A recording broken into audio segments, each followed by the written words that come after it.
Hey, welcome back everybody. Today let's look at Advanced Guardians of the Rift. So, to start off, you can see that we are in the huge essence mine, which you can mine essences directly. And if you start a game in this area, you will almost always get more points by the end. So this is just an example of one of the things we'll cover in the advanced guide.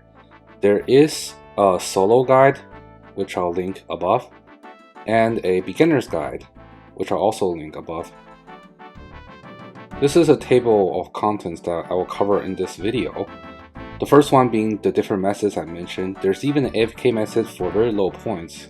The second is general situational tips. These I will just bring in clips of different situations that you might see and what you should do as an advanced player.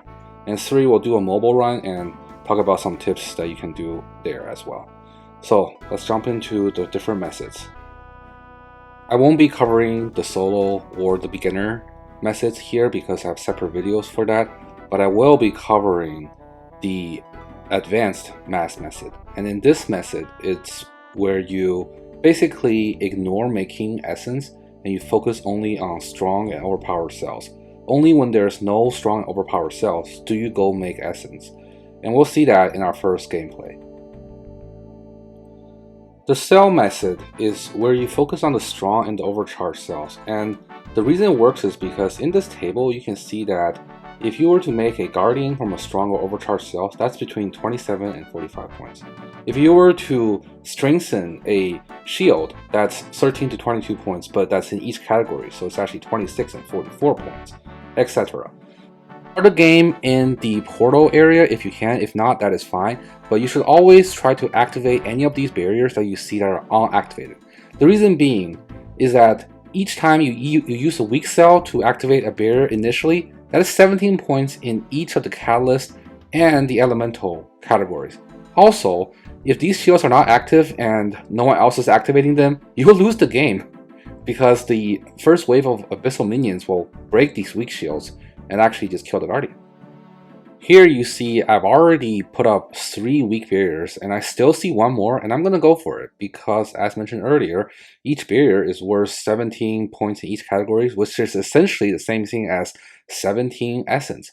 Now, the amount of time it takes for you to mine 17 fragments, craft it into 17 essence, go to an altar, turn the essence to catalyst, and then cash in that in for 17 points, that time is probably like a minute. But placing a weak barrier when there's no barriers there, that's like 10 seconds. So you do the math, which is more point efficient. Anyways, after you have placed all the weak barriers, sometimes you don't get to do any because other players are getting smarter now and they will do the barriers as well for points. That's okay. You just come here to mine your fragments, and to be completely honest, these fragments almost never get used up, unlike the normal way of doing it, because you're going to be focusing on cells, and we'll look at that really soon. But basically, you still want to mine the fragments because there are situations where you do get something like an air altar and a mine altar, which are both weak, and they're just not worth going into. So in that situation, just go craft some essence. But let's get started. Okay, I do want to pause the game here so we can look at the decision we're making. First of all, the game has started, and right now there are people still crafting essences down in the southwest corner, and we're not doing that because remember, we started the game in the big essence mine, which means we can skip that step completely. We have a full inventory and full pouch worth of essence for points that we can make. Now the game has started and the first 2 altars are active with fire and cosmics, and we know fire is overcharged and cosmic is medium. So the choice here is very obvious. We go for the overcharge because that's more points. And you might be asking yourself, well, what if my points gets imbalanced? I end up with like 600 catalyst points, but only like 200 elemental points. That's okay, because these things actually even out over time, and you could also, in future games, decide exactly what points you go for. Whenever we have a overcharged altar, we want to dump as much essence as we possibly can into that altar, because every essence gives you a chance to get a talisman. You didn't get it this time, but if you were to get a talisman, you can re-enter this fire altar. Now that we have dumped everything there, we go back and we see that the altars have changed. Let's freeze here. Now is a good time to look at the decision pyramid for GOTR. I've covered this more in detail in the solo guide, so you can go in there for like a detailed explanation of this, but essentially we want to think about what we need to do. Is there a portal active? There's not, but there's going to be active in the next 10 seconds. I know that because portals respawn after every 2 minutes, and once you play the game enough, you kind of know when the portals start respawning. But because there's no portals, let's go down to the next tier, which is overcharged and strong cells. Are any of these active? Yes, they are. The Earth altar was active, we saw earlier. So we need to go and make a cell, and that means we're not going to go craft essence. You might have noticed other people starting to craft essence because they've already dumped all their essence into the fire altar. We're not going to do that, because if we do that, we're going to miss this fire altar, and also because if we do that, we crafted essence for 10 seconds and then the portal opens. That's redundant. So let's go back, let's turn in our catalyst cells, and let's go get a strong cell. So here we are. It was Earth and Chaos. Chaos is medium, that's why we are going to do Earth. And we go in, and the portal should be appearing any time now, based on the timing. We get our cell, and I believe the portal comes up right now. Yep, there it is. I'm going to use this cell on that blue barrier because I'll upgrade it to green, and the upgrade gives me more points than healing. This is a good time also to look at that chart that I showed earlier, where we see that there's a difference between recharging and strengthening. Recharge is essentially healing, which I mentioned earlier, and strengthening means you upgrade the barrier's level from one color to the next. Obviously, placing is the best points, but that only happens in the very beginning of the game. Strengthening happens in the first round, and then you're left with just recharging for the rest of the rounds. Let's actually pause here. This is a very interesting situation I'm in now. We can see that I did a little back and forth because I was confused. The reason being, if I look at the altars, it's air and body, which are weak and medium, and that really is not good. So I really wanted to do something else, but I don't have any cells, and I also have a full inventory of essence and full pouches just from the portal that opened 5 seconds ago. So I can't even go to the table to craft. So in this situation, I said, you know what, I guess I'll go to the body altar and I'll make some catalyst. It was also here that I made a mistake. Remember earlier I said you should only dump essence on strong or overcharged altars for a chance of the talisman? Well, guess what I did? I dumped all my essence on body, which is a medium altar, and then death altar immediately comes up after that. And I realized my mistake. I should have only dumped one inventory of essence, and I should have dumped everything else in my pouches into the death altar. But still, I went to the death altar to get a overcharge cell, which is going to be a decent amount of points if I make a guardian, which I do. And if I couldn't make a guardian because in the math it's really hard, I would have just recharged or strengthened that green cell there. But fire altar is up, we go to the fire altar. Notice we have no essence. That is okay because you will get more points by running the altars and just creating cells. The next set of altars is air and body again. Very bad, so I chose the third option in my decision pyramid, which is to craft some essence. And I'm only going to do this until the altars change again. If it changes into another set of crappy altars, I'll keep crafting. But it doesn't. We see Death and Earth, which is strong overcharge. Obviously, we're going for the overcharge. So to the Death altar, we go with only a 1/3 inventory full of essence, which is okay because we're really primarily going for the cell. The cell is going to be how we get most of our points. And this works in the mass because other people are going to be dumping their essence from portals and whatever, which there's a portal active, but it's okay, I'll make it in time. And so the game won't be lost. Remember, this doesn't work in a solo, and I covered that in my guide. In a solo, you're going to have to prioritize a bit differently. So while we're mining, it's also a good time to just look at the table of weak, medium, strong, overcharged cells. These you'll memorize very fast, and that will help you make a decision, the correct decision. But also keep in mind, the blood, the death, and even the law room altar require quests to even enter. So getting more quests done will help your Guardians of the Rift. So we have a full inventory, and we're going to go to the overcharged fire, which is active right now. for the maximum amount of points. We do that, and you might be wondering yourself, okay, your method is to keep running the altars for cells instead of crafting. Where are you going to get all the run energy? Because your run energy is going to go down very fast if you keep running back and forth. Well, the moment you turn in catalyst stones, like right now, you can't see it, but my run energy has been restored almost to full. Catalyst stones do restore run energy, and that's why this method works. You're essentially trading run energy for more points than crafting experience with the essence. So we're going to speed it up. The next few parts, it's just me getting more on-chart cells, because you will use a lot of on-chart cells if you're running altars, but continuously just picking the right altar to go to. As long as there's a strong or an overcharged altar active, I will go there and get the cell instead of crafting my essences, even though I have so many essences I could craft. And that's purely because it's just more points this way. Think about it. The more catalyst stones you give to the Guardian, the faster the game ends, and the less time you get to turn in cells for more points. Guardian is at about 70% of his life, so you still have one more chance for a portal. This is a calculated decision. Remember, you want to start a game in this area instead of outside. So we're going to mine full inventory and go out and do some more stuff, and theoretically, or hopefully, by the time the Guardian is completely healed to 100% and the game is over, another portal will show up, and we'll see that. That's kind of a feeling that you'll get as you play more. And once we do get our essences, it's back to the grind we go. Something else to mention is that you can time it such that if you have 20 seconds to get to, let's say, a fire altar, you can sneak in a few 5 or 10 cheeky essence crafting and get a few more points that way. It's a little bit too advanced for the point of this video, but essentially you're just continuing doing this loop of running for the best altars.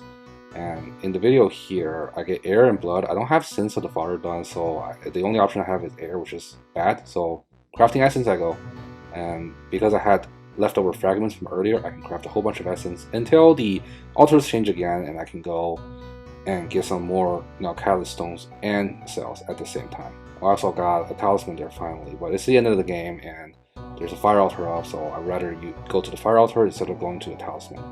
But before all that, the portal came up and I realized, oh, the game is going to be over, so I'm just going to not even go to the fire altar here. I think I could have made it to the fire altar, got the cell, dumped the cell into a barrier, and then came to portal, but it would have been a little bit risky, and it's not worth the risk. So I said, screw it. I see the portal, I see the game is over, go to the portal and sit, which is what I'm doing right now. And that pretty much concludes the mass guide with more points. You can see the points I get right there. I got 5 points in Catalyst and 4 points in Energy, which is, I believe, the exact same as the game before this one. And that's a pretty normal haul for me. I sometimes get 5 and 5 and rarely get 5 and 6 or 6 and 6. But compare that to your mass games. If you're only getting 3 and 4 points, you're still in essentially the beginner's area, and that is not as many points as you could be getting if you just run cells. Solos are more points than this even. It's going to be like max points every game, but it takes a little bit longer and it is quite a bit harder because it's easy to fail solos, and we covered that in the solo guide. Okay, looking back at the menu here, we did have an AFK method for very low points, and I will talk about this method briefly as well. It's probably not really worth doing if you plan to actually play the minigame, but if you're really busy, like if you have kids, you can do this and you get about 6 points an hour. Not the best, but you know, you're still getting gains. So essentially, this method works like this.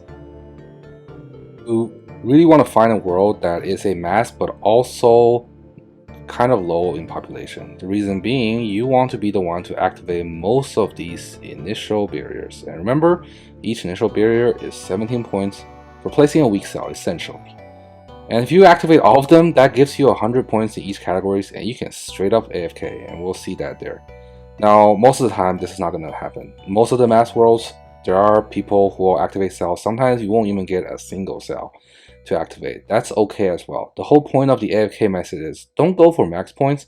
Literally just play the game in the first few minutes, and once you get a decent amount of points in both of the categories, let's say like 100 to 200, just stop playing. because there's still going to be at least 5 or more minutes left of the minigame, but you've only spent less than a minute or two. So here, because this world I found was really nice, I got to place most of the barriers. This also saved the game. These people, if no one's going to place these barriers, when the first wave comes, they're probably just going to lose. So not only did I get AFK down, I also saved their game. It's a win-win. People will eventually realize placing barriers, at least initially, is super worth it. And also, when you get your first cells from the first altar, you should definitely place those in barriers as well. Because guardians, they're nice, but honestly, I feel like barriers are the way to go. But anyways, I've already placed, I don't know, like 5 cells here, and that's my 6th one probably. And look at my points. They are just climbing. And I honestly could just stop here. This is 1 point in each.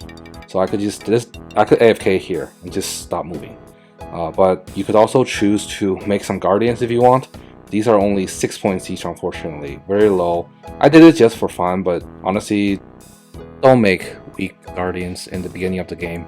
5 points each is just not enough. Not worth your time. And also, if you make weak guardians in the middle or the late game, you're actually gonna screw your team over and make them lose. Weak guardians are just too weak, and it's just not worth making. But I did it for fun. That's an experiment, I guess, and it proved to be very bad because these guardians died in like 1 second. Okay, now that we talked about solos, mass for beginners, mass for advanced, let's go to the next category, which is general situational tips.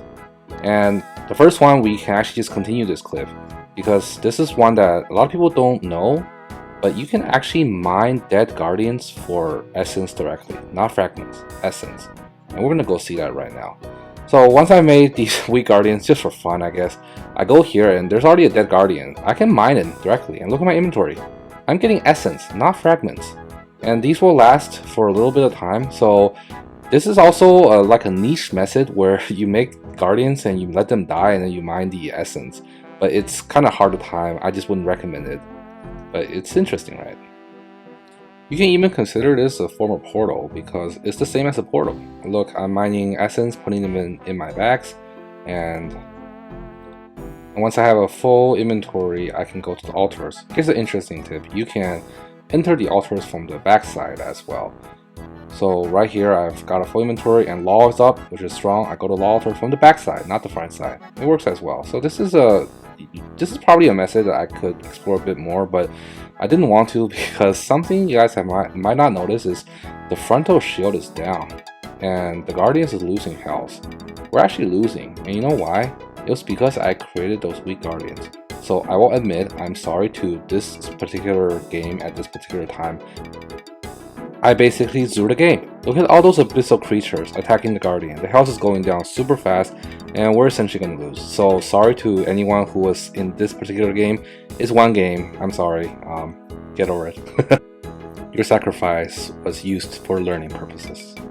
Okie dokie. Let's move on to other situational tips. Okay, the next tip I want to talk about is towards the very end of the game. When the game has ended and the Abyssal Guardian is at 100%, you still have about 10 to 15 seconds to do more stuff. Watch, the Abyssal Demons is 100% now. I go back to the Nature Altar, I go make a cell, I go back to the actual minigame, I even have time to go place the cells for the last batch of points. And again, you want to end the game in the portal. So there's one up. Great, let's just go in there and sit for the next game. Next, let's look at barrier strengthening, which is upgrading from one color to the next. We now are in the early game and every barrier is still white, the weak cell. So you can upgrade whatever you want and they'll turn to blue. And that will give you the most points. That was 22 points in each categories. So that was 44 points for just one cell. Next, we get a strong cell here, but then the moment we go out, most of the barriers should have already been upgraded, so you need to pick carefully. I have a green cell, so I need to pick a blue one. That one's blue, great. And we got it just in time. In this next tip, I want to show you it's okay to change your mind while you're mid-running. So the Nature Altar is a good choice because it is a strong cell, but after the Nature Altar, we got something not too desirable. And you can see here, I was about to go to an altar, but then I saw, oh my god, water cosmic, both mediums. Nah, let's just go craft some runes. I mean, craft some essence, because that will give us more points. Only the strong and overcharge are worth it. Try to repair your pouch after every run, just because the big pouch breaks down very fast. And if you're going to do it in the middle of a Guardian of Rift minigame, you will lose points. So here I am. Once the game is over, I start repairing my pouches. If you have a lantern with a certain wood burning in it, you do not need to repair pouches ever. But lantern is pretty hard to get. Good luck. The Abyssal Needle, which is a rare drop that lets you combine all the pouches, it can actually be dropped and re-obtained by using a normal needle on the reward guardian there. So what this means is you really don't need to keep this needle even if you don't have the 85 rune crafting level. So I can see here. In the reward shop, you have the full outfit and some other goodies, but the outfit is really what most people go for because it increases your rune crafting by 60%. It is very costly in pearls and it will take a long time to get it, but it's a game changer because now you can finish a lot of the diaries with very low rune crafting level. With the full outfit, you can do it in basically 50 levels of rune crafting, and you don't even need the full outfit. You really only need 2 to 3 pieces to do these diaries in even a reasonable level. So go finish those diaries, guys.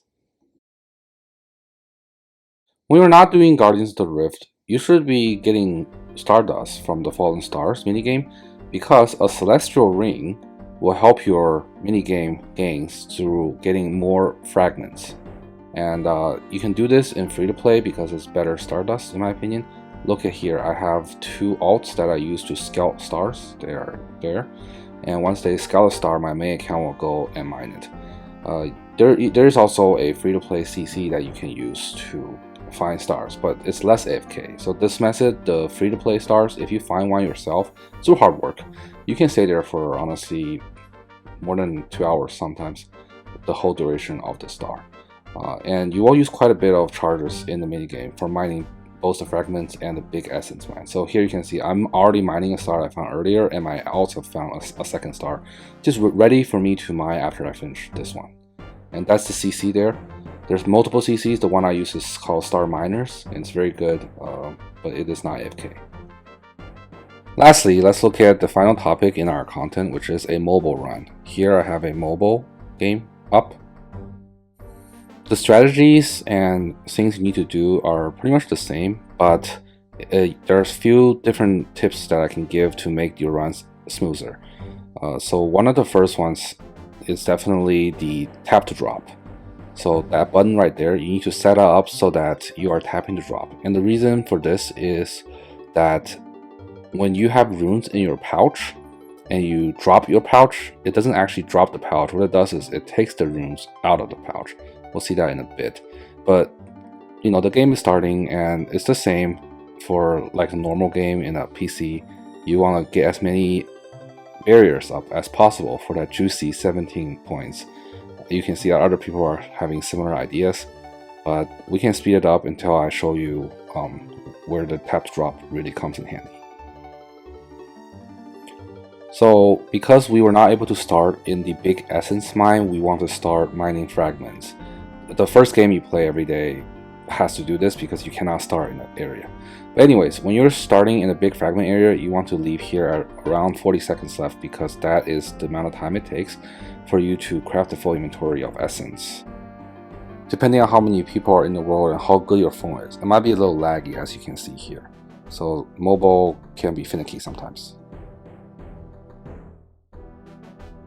It's easier to tap than using the mouse to click on the pouches, as it's a larger surface area. But the key here I wanted to point out is once you have a full inventory, you want to immediately turn on tap to drop. This is because if you don't turn it on and you go to the altar, and it will take you extra ticks to turn that setting on. So watch here, I turn on tap to drop while I'm running. This way I get into this habit of turning it on when I know that I'm about to go to an altar, and then turning it off right after I use up all my runes.